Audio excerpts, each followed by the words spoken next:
Hello, I'm Polly Lister, and my Queer Folio response piece is to The Merchant of Venice. I'm really sorry that I can't be with you in person there tonight in Manchester, in my home city, but I'm currently on tour with Unexpected Twist, a musical, and so I'm in Blackpool tonight. So I'm really sorry. I would have loved to have been there. So Merchant of Venice was a play that I didn't really know all that well. I'd seen it a couple of times before, but a long time previously. And the only really thing that stuck in my mind was the casket scene, the what's in the box element to the piece. Looking at it from the LGBTQ plus aspect, I'm pansexual myself, and I've always been. I can't remember a time when I wasn't. I remember it coming as a bit of a shock to me that not everybody was. And I had the idea of a what's in the box style quiz show that would be my response piece to this, because I'm really aware that obviously I live in a world majoritively made up of people who are dissuaded in finding attraction by the outside covering, by what's on the outside. And so if rather than a deal or no deal, how much is in the box, it's about compatibility being inside this box, which completely taps into my pansexuality. So then I started to think, could I get all of the themes that Merchant of Venice deals with into this what's in the box type quiz show and date show combined? And so I gave it a go. The format of the quiz show isn't decided yet. All I know is that it would be a live studio audience experience for the audience of our play. So they would very much be treated like they were the audience of a broadcast. I used to work at Fountain Television Studios as a runner and looking after the audience, and I found those couple of years that I did that in Wembley fascinating, and the experience that the audience has is really unique. So I'm going to frame it all in that. So the audience would be sort of funneled in, very much treated like they are workers, like that the audience at a live studio show are that they are a commodity, they're treated like they're there for a purpose. And so that's what this audience would feel. Sit down, told what to do. It's like a treat. They got free tickets to this thing. They haven't, obviously, because they've bought a ticket for the show. Anyway, so they sat down. There would be a warm-up act. Obviously, cameras everywhere, people in blacks with cans on. Very much that style. The set is, in my mind's eye, a row of three boxes on top of a row of three boxes on top of a row of three boxes. And in there is where our contestants sit. Akin to sort of celebrity squares, blankety blank, talking telephone numbers, that sort of thing. So that's what I can see. Also, there would be a buzzer aspect. So whether our contestant has to match answers with the people in the squares, whether they ask questions, there's a buzzer aspect. And that's really important because this world, my world of the quiz show, is set in the world that I see Merchant of Venice being in, which is a highly patriarchal world where women don't have a voice. Nerissa and Portia have to don male disguises in order to be heard at court.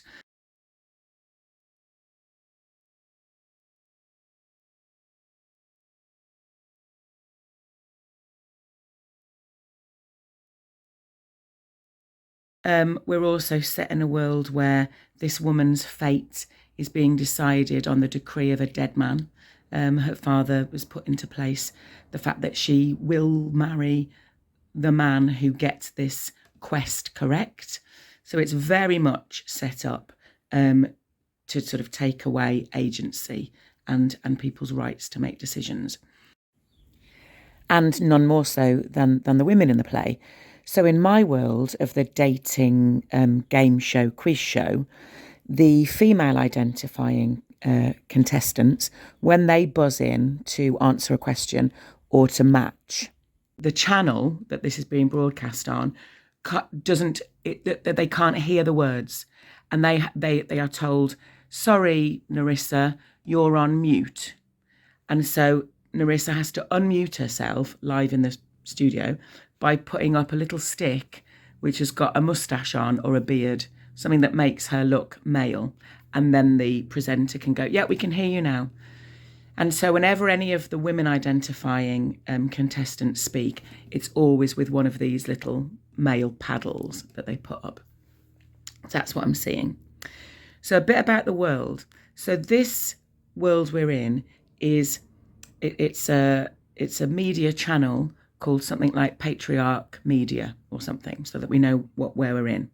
Also, it is being sponsored by Denature, which is a massive conglomerate of businesses and a corporation, which is feeding money into these suspicious media channels.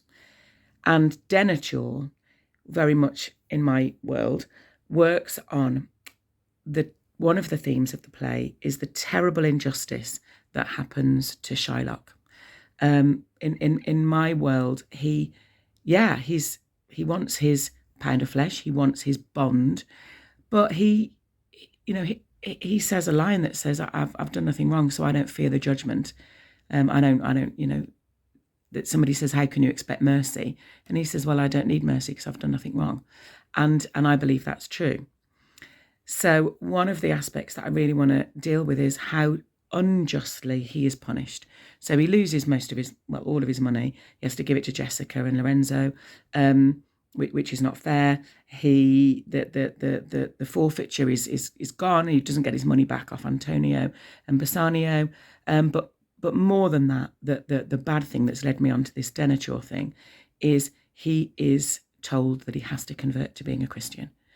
Well, to me, that really taps in to, and it got me thinking about Alan Turing, about how what's the LGBTQ equivalent of being told that everything you are fundamentally is unacceptable and completely wrong, and in order to get justice, you need to have that taken away from you, that essence of you taken away. He has to become a Christian, and for me, it's like Alan Turing being forced to be sort of chemically castrated, his sexuality being denied him.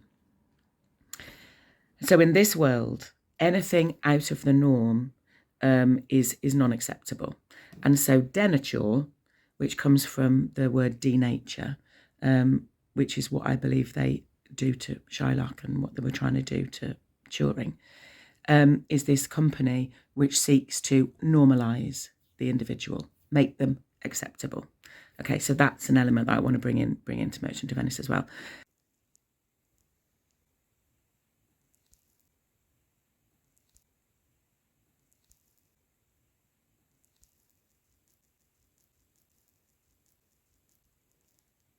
Now, the pound of flesh element I struggled with, but it's really hot because I believe that everybody wants to know everybody's business. And in this world that we're in, it's, how do you identify? What's your sexuality? How does that manifest? Everybody's really interested in everybody's private life. So in this piece, I'm really trying to work on that sort of that horrible sensational social media, people prying, people really wanting their pound of flesh and wanting to devour what's private, devour the flesh of people. Another really key aspect that I needed in my piece is the corruption of law, and how cleverness and wealth and the ability to be heard and respected makes you very powerful. And this abuse of power and the law is what is the downfall of Shylock. Now, it's interesting in Merchant of Venice because it is his pedantic pursuit of his bond. And I love the bits where he goes, well, is that in the bond? Has that been written down? I can't see it anywhere. And it's that pedanticness that is used against him. So there is some satisfaction in him getting his comeuppance. But the way the law is used against him is corrupt and smacks of our world, where if you've got loads of money and you get a good lawyer, you'll probably get off. And that's what Bassanio and Antonio do, unbeknownst to them. But it's his love, it's Bassanio's love and all her money and wealth that she can then show up and be this hotshot lawyer. And essentially she gets one guilty person off. He has defaulted on the loan, and yet because of the clever loophole that Portia does, they get off. So a lot of elements, and there are more that I'll talk about later. But the way I think I can get everything in is I see the structure of my piece being the first half would be the experience of filming a 15-minute dating show. Now that filming of the 15-minute dating show might actually be 45 minutes of live theatre. Then the studio audience would have their intermission, their interval.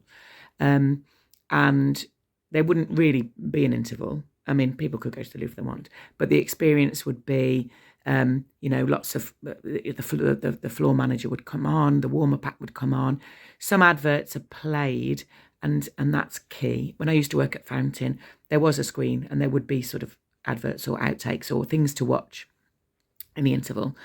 And then it would be take your seats again. We're going to start filming again. Quiet studio, and we'd be back into the filming of the next 15 minutes, which would normally on a normal day be the culmination of the dating show, and somebody would win their date.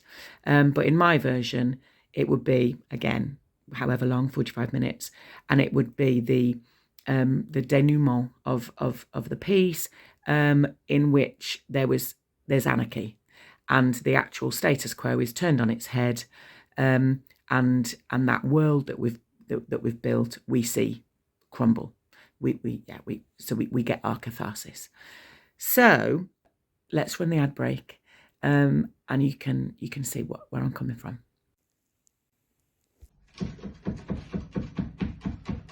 Book a table at clickbait. We deliver the meat to your wolfish, bloody, starved and ravenous desires. Walk-ups accepted. Here at Bellario Lawyers for You, we're proud of our not fair terms and villain's mind policy. Are you tainted and corrupt? Be seasoned with our gracious voice and let us obscure your show of evil. Bellario Lawyers for You. Call us. This was a daily conundrum. Not anymore. I'm on the deniture program, and now it's not a choice at all. Deniture. Making life easy for those that count. Have you defaulted on your loan payments? Don't worry, call us.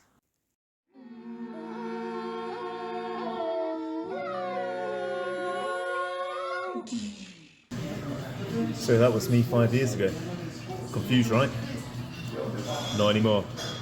Been on the deniture plan for 3 years, and now I'm a husband, father, and I'm accepted. Deniture, making the unacceptable more palatable.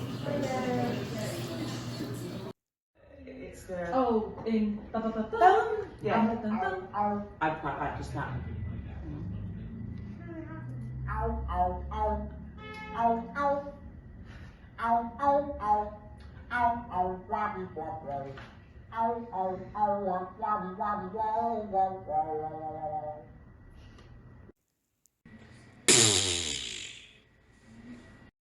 That was good.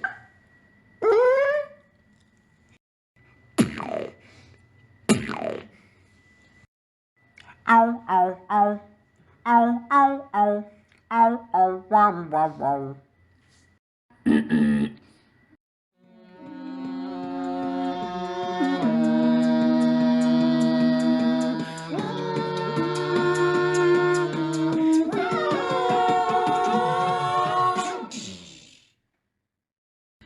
What's in my fly?